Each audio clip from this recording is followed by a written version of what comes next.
at least at the beginning, was this idea of, oh yeah, this is going to be easy now. Like it's just pass fail. I can do that in like 2 weeks and then be good to go. And then people finding out that's not the case. Today, I'm excited to welcome David Nealing to the show. David is a learning specialist at the University of Cincinnati College of Medicine, where he works with medical students on academic success and wellness. What drew me to David's work is his unique background. He started as a social worker, transitioned into higher education, and has spent nearly a decade supporting medical students through some of their most challenging academic moments. David believes that success comes from building systems that work for your mind rather than fighting against it. He's especially skilled at working with students who have ADHD, who are struggling with testing anxiety and imposter syndrome, and in helping students navigate the unstructured time that makes medical school so challenging. David, thank you so much for joining us today. Yeah, thanks for having me.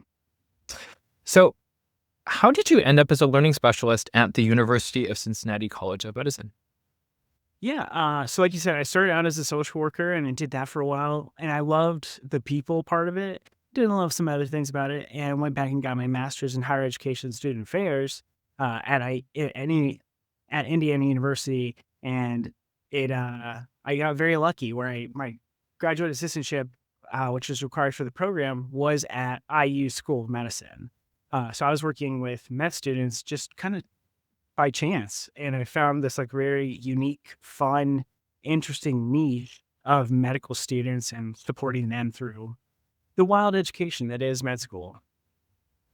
What's been, because you've done education in a variety of different sort of scenarios, what's been the most surprising thing about seeing medical education from the inside?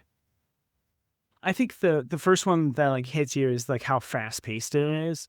Like you think about college in general, and it seems pretty fast paced. Like you're learning a lot of information, and you're really required to like keep yourself in control, and like keep yourself in order, keep everything organized, do it all by yourself. But that's to the nth degree when you get to med school. That you get a lot more opportunity to either succeed or not. And it's the cliche is the fire hose methods learning. Yeah, so I think that's the first one that hits. But then I think there's also like a big culture shock that comes with that of like not just the speed, but like these are people who are used to sometimes freezing through classes, sometimes, or at least expecting to be in the top like quartile of their class, and now they're having to like readjust expectations, readjust what's a good score. And I think that it's like probably one of those like slower burns of things that kind of surprise you of like how jarring it can be and how identity shifting it can be. Let's talk about some of those challenges. What are some of the most common things that, because people share things with you that they probably don't even share with their friends, maybe not share with their family or, even those closest with them. So, you have a privileged view into sort of the experiences of many different medical students that they may not sort of let the outside world know. What's the most sort of common sort of themes that you see or challenges that you see among medical students these days? I think there's a lot of imposter syndrome floating around. And it doesn't matter if you're, our school just got rid of quartiles, which I actually really love. But it doesn't matter if you're like doing well or doing poorly in med school. There's this like fear of like, am I doing enough? Am I doing this right? And I think that's one of those things that it doesn't matter where you are on the like spectrum of student. People are constantly just like not sure that they deserve to be here, or they're like waiting for like the shoe to drop. I felt that in multiple schools because I worked at the University of Arizona before this, and like I said, I worked at IU as a grad assistant. They all kind of have that feeling of like that, like I don't know. Everyone talks about that impending fear of the next thing that's gonna make it tricky, whether it's step one or clinical rotations or applying for residency. There's always that like underlying kind of, I think, comes back to imposter syndrome.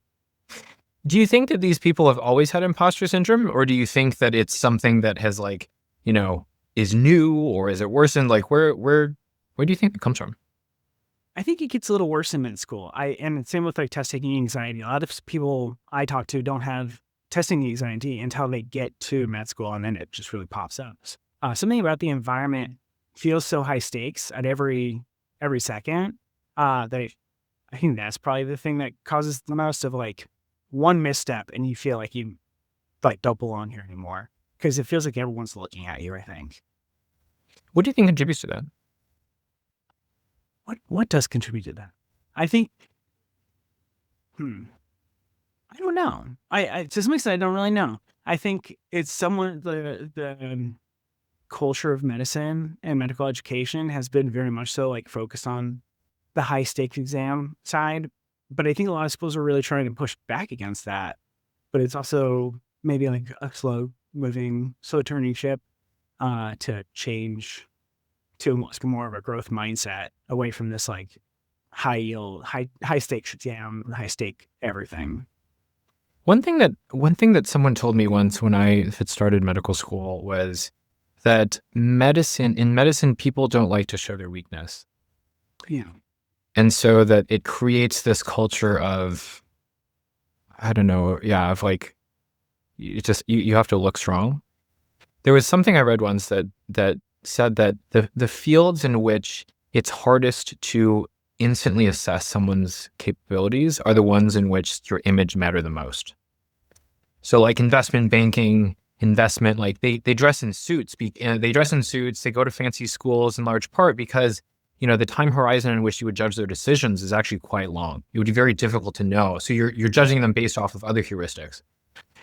Medicine, you could argue, is kind of the same thing, right? It's like it's kind of hard to know, assess. Whereas like coding, you can assess someone's coding ability very quickly, and so that's why everyone in Silicon Valley wears like hoodies. What are your thoughts about that? I think that is a huge part of it. Of like there is a lot of that status of like what school did you go to, where did you rank, what was your score on step two now, those things. Yeah, I think something to do with the matching process is I don't know. I maybe needs a tweak because it does really get to that of like we don't have honestly like a good metric for like what makes a good resident, makes a good physician down the line. Um, and to some extent, this is maybe my hot take is sometimes I think that's even the case when it comes to like the admissions process of like sometimes I feel like we're getting a lot of people that really love academics and then they might not actually know what it looks like to be a doctor down the line when you're like, doing a lot of patient interaction. And sometimes very routinized days when they're used to academia and research. So let's talk more about those exams. You mentioned that step one going pass fail had a pretty profound impact on sort of students and outcomes, and seen this. It sounds like at a number of different institutions. Talk more about the effect of step one going pass fail. Yeah. I actually saw, I started as a learning specialist the first year that it wouldn't pass fail, and got to see a lot of people that had already taken step one be like, oh no, that's pass fail. You don't have to worry about it. It's going to be chill. And that I think surprised a lot of people that first year, both like schools and individuals of like, oh, this is actually a difficult test and you actually do need to study really hard for this. I I think that's part of that big like shock of like, yeah, we I've been in two different schools and both of them seem like actually an increase in delays, which I think was the opposite of what NBME wanted. And more fail. We've seen nationwide more failures as well. I think some of it, at least at the beginning, was this idea of, oh yeah, this is gonna be easy now. Like it's just pass fail. I can do that in like 2 weeks and then be good to go. And then people finding out that's not the case. Yeah, I mean, I think that nationally, the fail rate went from 2 to 3% to like 8 or 9, Yeah. almost overnight. Between 2020 to like 2022, right? That transition, or 2021 to 2022, something like that. What do you think? Like, help us unpack that. Like, where do you think? Because you're kind of on the ground. Where do you think? What do you think has contributed to that?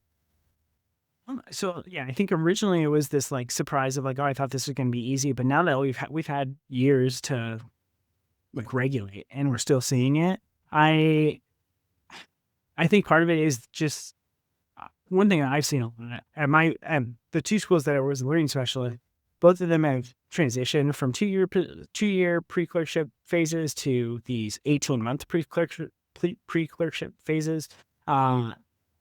And I think that pace might be a bit of it of like everyone's like on a global level thinking, oh, step one's pass fail now. We can shrink the pre-clerkship and get more clinical time for our students. And that could be part of it, is like more and more schools shrinking to keep up with everyone else who's shrinking that pre-clerkship, and causing more, more fails, more delays, things like that. I mean, that's part of the reason the University of Cincinnati doubled the amount of learning specialists they had from 1 to 2 by adding me, because we were in the process of shrinking our curriculum down for the phase 1, and we're even not shrinking, condensing. And we were expecting to see more delays, see more people struggling to get through step 1. And we wanted to keep our scores high, and our pass rate high. That makes sense. So yeah, it sounds like people are given less time to study. What about what do you see in terms of the amount of time that people are spending on their exams versus say other things like research? I think it is increasing to some extent, like the amount of research and the amount of you need more of those badges. You need more ways to show that you're a good candidate, and research is a big part of that. Service in general, thinking letters of recommendation down the line, all that stuff. I think that's part of it, but I don't think that's super changed. Of people have always wanted to do those things and always kind of found time for them. And maybe people are doing more, but I think a lot of it can be connected to this condensing of the curriculum down to a shorter time period, at least at the schools that I've been at, and less to do with solely the more research. Because I would say a lot of the people that are delaying, a lot of people that are failing, aren't the people that are trying to super fill out a resume. They're the people that are struggling with the block beforehand, and getting just through those. Sometimes it feels hard to talk to a student who's an M2, and be like, you need to be doing 10-ish questions a day, and you're at a barely passing score on the cardio block. So how do you balance that when you're just keeping your head above water within the blocks? Let's talk more about that. So what are the signs that I might struggle? So one of the things, people hire us to help them with high stakes exams. Typically, I mean, sometimes we'll get people in their first year, but oftentimes, to be honest, it's people that have either failed or are failing.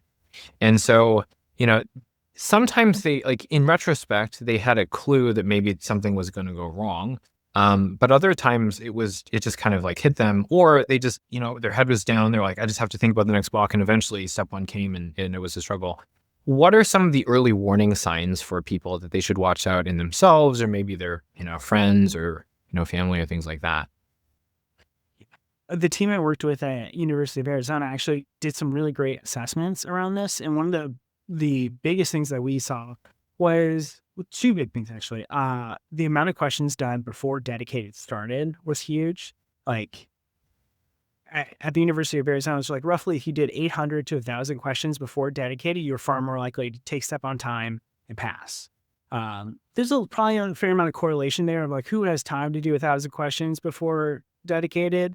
But I anecdotally saw quite a few students who maybe struggled through the blocks, but got that chunk of questions in, succeed because they got those reps in. So I think that's one huge thing that continues to find a way to just get those small amount of questions in each day, and getting comfortable with the NBME style and refreshing all this older content is huge.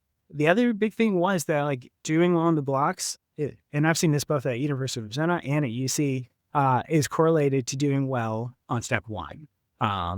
If you do well on those, usually around that 80% mark. I'm a person who does somewhat believe in this idea of good enough. If you get the 50th percentile, if you get to the 85%, you're in a good spot of you've got good medical knowledge, and maybe then you should be doing some extra research and things because that's a good protective factor for step. So you're saying doing more questions at least correlates, maybe isn't causal, but certainly correlates with it. If I have the ability to do a lot of questions, that would be a good correlation. And sort of by extension, if I haven't done any questions, that might be a negative sign. And then on the flip side, doing well on your block exams. Okay. Yeah. There's and that's why, especially for my students, I'm talking about synergy as much as possible. Like, yes, it would be great to go back to first year content and go through that. And that's a good like stretch goal for your week or your day. But like start by just doing questions in the block that you're in and getting really comfy with that NBME style. And then you get to kind of double dip. So you brought up a very interesting point, which is the correlation versus causation debate around like questions. Certainly, the point has been made that it's like, is it that the best students are doing well because they're doing lots of questions, or is the fact that they're able to do a lot of questions just a sign that they are the best students? Sort of like, the top marathoner is probably also run the most miles beforehand. Is that it's just a sign that they're just like really good, or is that like causal? Where do you stand in that? I think there is a bit of a Matthew effect. I think that's what that is. The Matthew effect of like, yeah, the rich get richer as they can do more questions. But I also think there's something to be said about people sometimes sleep on how important questions can be and how effective they can be. It's a really like impactful way to learn stuff. I'm always telling people errorful learning is super impactful. Just like as long as you're correcting that error, it's okay. If you get a 30% on a 10 question set, that's fine. As long as you're correcting your errors, that's good. You're learning a lot from that. And it's going to stick. Yeah. So sometimes I think it's that more than anything. It's just like the people that are doing questions are also getting that benefit from those questions of actually seeing, yeah, the high impact, really fast identification of what they know and what they don't know, which I think is huge. Yeah, that makes sense. What's your favorite story of someone who has made a pretty dramatic transformation from, maybe they were on that trajectory of either gonna fail or you were kind of worried about them, but then really turned things around? I had a student who he and I didn't super connect before it's like step one study really started. And he was right on that bubble of like just barely passing blocks and was kind of on our like at risk list of like people to just like make sure we're keeping an eye on. And a week into dedicated, he set up an appointment with me and he was like, listen, I haven't done any questions. And so that's where we're at. And that's kind of where we started our whole process. So we started meeting weekly and he had a lot of fear and like that was like almost paralyzing to like getting anything done. So we worked a lot on making some healthy changes to his like lifestyle. He was working out and then stopped because of dedicated. I was like, no, we need to bring that back into this. And we kind of like unpacked the fear of it and whether it was helpful to this process or not. And he was able to start getting into a good clip of roughly like 100 questions a day and saw a huge increase in bump and was able to take it on time. Yeah, it was that one was one of those where I really try to be like curious and not judgmental. I think that's a Ted Lasso quote, but it's sort of the guide. When I started working with him, I was like, I'm worried, just from the general demeanor and where we were starting from. And it was such a huge like improvement of like being willing to change his whole process, and start working on changing his mindset away from this like results oriented to this process oriented growth mindset that really helped rocket him out of that danger zone to being really good. What were some of those fears and how did you help him change his mindset? He had a hard time identifying them originally, but then it really came down to like he was afraid to fail this test. And it was like, yeah, it was just causing him to go to more like negative coping mechanisms. He talked to pretty early on, like, I just need to stop smoking weed and just like focus.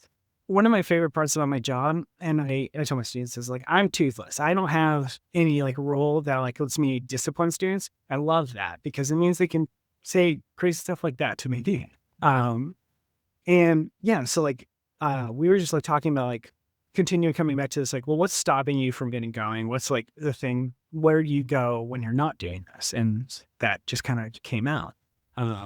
Yeah. And there was a lot of fear of like, just like failing this test. And then there was the fear of like that, we make mountains out of molehills to some extent, of like catastrophizing. Like, if I fail this, then I'm not gonna be able to do this specialty. And then I'm going to have to, then what if I don't like make it through med school? And what if this is like a sign that I'm going to do poorly on shelf exams in step 2 and maybe I'll never graduate and all that.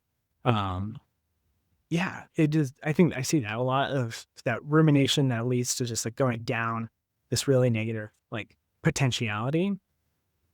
One thing I learned from a mentor early on in medicine was this idea of doing premortems, of like, okay, let's talk about the likelihood of that. What's the worst case scenario and how likely is that? And what's the most likely outcome? And how do we make that even more likely? Yeah, that I use that a lot with students. Sometimes they don't like when I talk about them potentially dying on a test, but it's effective and it's a good way to kind of like put things into perspective.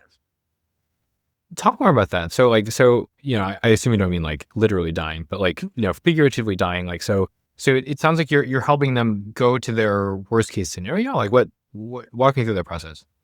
Generally, students just like start in that worst case scenario. And then my objective is to like really put that into like, what's the truth behind this? Is this actually a possibility? How likely is it? And as soon as people start doing that, they tend to be like, oh, well, that's probably not going to happen. And I'm not already done. I'm not already going to fail. I have there's opportunity to grow and pivot and find a way out of this. And I don't really have to do that much. Like, one of my favorite parts about being like an academic coach is most of my job is just asking questions and realizing that they've got all the tools. And then I just throw in a couple of things about like best practice when it comes to like effective time management, learning, things like that. What were the fears preventing him from doing? The biggest fears was that idea of just kind of like not just like failing this test, but failing his people that put him in the spot, like his parents, and the status, losing the status that is like being a good learner and being a future doctor. Yeah, I think I see that both on step 1, but I'll just also just like throughout like high stakes exams of people really afraid to, I don't know, lose that status of a med student being a future doctor. But like, how is that affecting him? Like, was it, like he like couldn't start doing questions? He couldn't get out. Like, what were the effects of those fears around losing his status? Yeah, the effects were like he would wake up in the morning and one of his issues was he didn't have a plan. So there was really like a lot of willpower involved of like, okay, I'm supposed to do these things. And I'm not ready. I want to do something else. I want to start with something like, I want to like ease myself in. And that turned into the entire morning was easing myself in and not doing any questions and then running out of time by the end of the day. Yeah. And then the afternoons and evenings being the frustration of I didn't do enough this morning and now I'm behind, and then going to bed late without actually getting anything done. So one thing that worked for that student was like just straight up making a day-to-day schedule of like, okay, the day starts at 8. I have this much time to do questions and review those. I have this much time for content review. This is when I'm calling it quits for the day, getting some time to just be like a normal human being, so that I can be fresh the next day. And it's simple, but that's what he needed. He just needed like, here are the blocks. And once he had those, it kind of took the willpower out of like, or took that like decision fatigue down. It made it a lot more easy for him to just go. And not think about it. He needed to stop thinking and just do.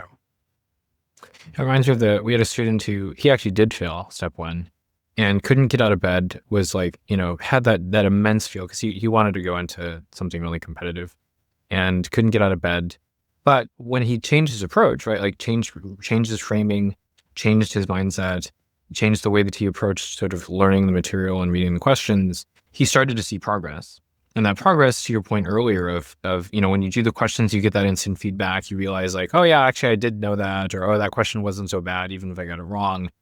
It made massive gains. Like I think he went from failing to like 92% on his NBME in like 2 months.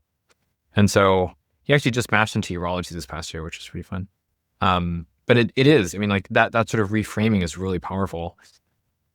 If I'm struggling right now, what would you tell me? Oh, I wouldn't. I my process would be to ask a bunch of questions. I almost do like a full like diagnostic of like what does struggling mean for you, um, and like looking for metrics, success metrics of like what that struggle looks like. So it's really hard to just be like, I'm struggling. Here's what to do, because everyone's different. There's no silver bullet for this stuff. That's why we've got jobs. Is that this is tricky, and everyone kind of needs a different approach and has a different stumbling block. Um, yeah, not answer the question, but like that would be where I would start. What are the most challenging What are the most challenging issues that you find that are the hardest to help someone overcome? I think one of the hardest things is when the confidence level is there actually, and they're like, yeah, I got this. And you are looking at the scores and pretty much telling them like, hey, these aren't where you want to be right now. And they aren't as concerned about it. Those are the hardest cases for me to like, how do you how do you get somebody to like buy into the fact like, hey, we need to make some big changes when they don't agree with that or feel like they need that yet? Where do you think that comes from? It almost sounds like denial. I mean, like I think some of it is like denial, or I think a lot of people to get to this point, to get into medicine, and even like to medical education, you have to have like a certain level of confidence. Be like, yeah, I can be a doctor, like, uh, and and maybe they've like overcome things in the past, and that gives like this like deserved confidence. But then it's like, how do you adjust confidence versus like inflexibility when you're seeing something not work? I I have lots of stories of students who like I've met with and said the same thing 3 times. Of like, so hey, we continue to come to the problem is this. Would you agree with that? Student says yes. And then I go, okay, so how do you want to tackle this? We make a plan for that. And then they come back a month later and the problem is still this. Um, and I just try to really be honest and open with them, transparent. Like, we were here a month ago, identified the problem, made a plan. We didn't do the plan. We're still at this place. Um, yeah. And sometimes they don't ever change and they don't make it to that next spot. Um, I think it's hard. People, it can be hard to break habits. It can be hard to kind of scrap things. But sometimes that's what you got to do. And you got to find like a level of like zen of leaving the old and trying something unknown. These are some powerful insights. One of my favorite ways of solving problems is through inversion, which is like, imagine if I were to, instead of saying like, how can I be successful? I'll say like, how could I fail? Kind of like the premortem. Like, premortem is kind of a similar idea where it's like, what would it take for me to fail? And then just don't do those things. Like just do the opposite of those things. Like if I want to have a successful lemonade stand, say like, how could I guarantee that a lemonade stand would fail? High prices, bad quality ingredients, horrible service, whatever, and just do the opposite of those things. And you've got, the blueprint of a pretty successful lemonade stand. Like, what would someone do if they wanted to guarantee that they would, not, advance in medical school? Um, I, I would say overly reviewing, not learning those active study techniques, really getting into, especially when thinking about step one, it's a first aid. I love it. It's a great book, but don't just read first aid. I I have that conversation a lot of like students who are like, I'm going to take winter break. I'm just going to read all of first aid. I'm like, why? Well, do something active and then shrink the amount of time you have to do. So yeah, I would say starting with that of like, if you want to fail step one, don't do questions. And then don't get data. I think that's the other big thing. I'm seeing a lot of students who are um, using PDF versions of like the NBME exams. And I'll be the first to say that NBME is expensive and, they have they have a bit of a monopoly on this. But they do give you good data. And like, as much as the PDFs are great, I want you to actually get that equated percentage correct. And really know how you're doing. I think those are some of the biggest ones that I can think of. Only passive, no active, like no questions, and you have no way of actually verifying that what you're doing is working. That makes sense. Also, not having a plan. That would be another big. Tell me more. I'm always amazed how many people don't have like a study schedule or some sort of calendar that they use. There's so much energy that goes into just kind of like bopping through the day without like a plan in place that me as a person with ADHD just can't handle. But I think I think a lot of things that work for people with ADHD also are just like good universal design. And one of them is like take the pressure off your brain of deciding what's next and just like have a plan, whether that's a big plan of like, this is how I'm going to get through dedicated, or this is my day and here's when I'm starting this block of questions, and then I'm going to review it, and then I'm going to do another block. And just like, even if it's the same thing for 5 days, it's good to know where you're supposed to be at 11:30 a.m. Have you found like a particular method that works best for helping someone sort of plan out their day? I think blocking in general is really good, and I think being pretty going into some pretty minutia around what those blocks are. Like if you're still in like the phase one, like pre-courtship phase, block out when you're going to do that first pass of lecture 1 and then lecture 2 and lecture 3, and have like these like condensed, or like not condensed, but like contained blocks, these units that that you're going to have this much time, then you got to leave it. And a lot of people don't like that because my students are very optimistic and they think, yeah, this will only take 30 minutes and it actually needs an hour or more. But also, I think I made this term up. And if I didn't, sorry to the person I stole it from. I can be a bit of a time octopus is what I call myself. Fun thing about octopodes is that they can fill pretty much any size space and they can get through any crevice as long as it's like larger than their beak. And sometimes I'm that way with my time. If you give me 4 hours to do a project, I'll give you a nice project in 4 hours. If you give me 2 hours for a project, I will give you a nice project in 2 hours. So like by putting these contained units, it really helps not put pressure on the situation, but like just like put a good, like healthy boundary around like, this is how long this should take. And when I need to move on so that we can get to all the other stuff, because otherwise it can just expand and expand. Interesting. Okay. So it sounds like you use deadlines and sort of, blocking as a way of forcing, people to make choices between, okay, like maybe I don't go so far in depth on this in order to preserve some degree of breadth and depth. Is that right? Yeah. It's really tempting, I think, to want to get to mastery on the first pass.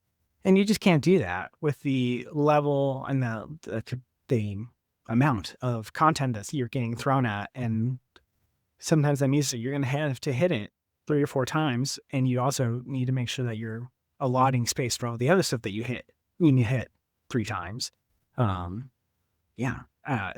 It's people feel most comfortable when they've mastered the subject and then they feel like they should move on. But it's really, you should get a good beat on it and then come back to it in a day or so, maybe with Anki cards, maybe with questions, and see how you're doing. And then review it again based on what you got wrong. I see a lot of people just like really get bogged down in the amount of content. And it's like, how do you triage this? And how do you make sure that you're being process oriented? I come back to that a lot of like, It's not about did I get a 75% on my last question set. It's about did I do my last question set in the time allotted so that I could get the good review and get other questions I want to get in for the day. Yeah. Yeah. Balancing that breadth and depth is always a challenge for sure. What else? What are other things that you've seen across institutions that have led students to not advance through medical school? Hmm. I think one thing, and then the big thing is the idea of like testing anxiety and the stress that comes with testing, and people just really getting, I, it almost feels like the yips, like in baseball, just like they know this stuff and then they get to the test and there's this like fog that just kind of makes it impossible for them to actually um, answer the questions at their best ability. Um, I think that's a huge thing for step one. I also think it's just a thing in med school. When you get to these high stakes exams over and over again, it seems to really bring that out in students. How often do you see that? Daily. Like I honestly feel like I see that on a regular basis. So I've got students that I work with. I almost see some students like after every exam to do kind of like an assessment of like, okay, did I follow the rules I set for myself? Did I slow down? Did I change my answers a bunch? Things like that. Because of, and was it because of I saw some extra information and that made it a good change? Or did I do it just because the vibes weren't right and I was panicking? One thing I've been using a lot lately is this idea. I think it's a military like phrase, but like flow is smooth, smooth is fast. And I was talking to I just did a MSK pro tips for my first years, and one thing that they talked about for their first practical is like don't panic just because you're in this like room for the first time and there's a lot of people and a lot of energy. Just like slow your body down and then give every question the time that it deserves. And I think that's the case for how to like tackle, at least for the first like step, maybe it's like how to tackle this fear and this anxiety that pops up on these exams. Is like, don't try to rush through it. Don't try to get 2 or 3 passes and flag a bunch of stuff. It's better to like go slow and steady. And you can always come back to stuff if you've got time at the end, but it's better just to like, yeah, let yourself breathe. How often of the people that like fail their exams, how often is it that they kind of went in thinking like that they had a good chance of failing versus like they had the yips, where it's like they like you were actually kind of surprised. Actually, your practice scores were pretty good, but something happened on test day, and the yips reared its head. Thinking for step one, it's pretty, I would say like the practice exams are pretty accurate. Like if someone hits that like 70 mark, which is what UC generally tells people to aim for, because that's when you have the like 90% chance of passing. They're ready and they're good to go. It's the people that are on the bubble, and usually they know. Within like the actual block, I think there's more surprise that can happen, particularly as you're like getting used to a new question style or like what is this person going to find important. So there can be a little shock there. There's like the Dunning-Kruger effect of people tend to think that they're doing better than they are until they actually are doing better, and then they tend to think they did worse. I see that a lot, even for step one of people who had like 375s before going in, and they're like, I totally failed that. I'm like, I have a hard time believing that. And it's one of the people that are on that bubble that I get worried about. So as we wrap up, what's one piece of unconventional advice where it might not be something that people normally hear, or even that's kind of counter to what they hear, that you found is most helpful for preparation in medical school? I think one of the biggest things is being intentional, not just in the classroom, about like be intentional about your studying. Yes, that's really great, but also be intentional about the time that you're not studying. I meet students every year who just grind for 12 plus hours a day. And they're like confused why they're burnt out after year 2. And then Yeah, I think that's like the biggest thing is like you need time to be a normal person, have time to decompress from all this. It's also just like sound like learning skills that we know of. Like you need time to like let your brain essentially like rest and code this stuff. Um, and people really want to be intentional about their learning, but they don't always want to be intentional about the that off time. So maybe that's the best unconventional advice is like be a planner of like fun things to do so that it can make the time that you are working more meaningful. And you're like, this is important to do now so I can do these things.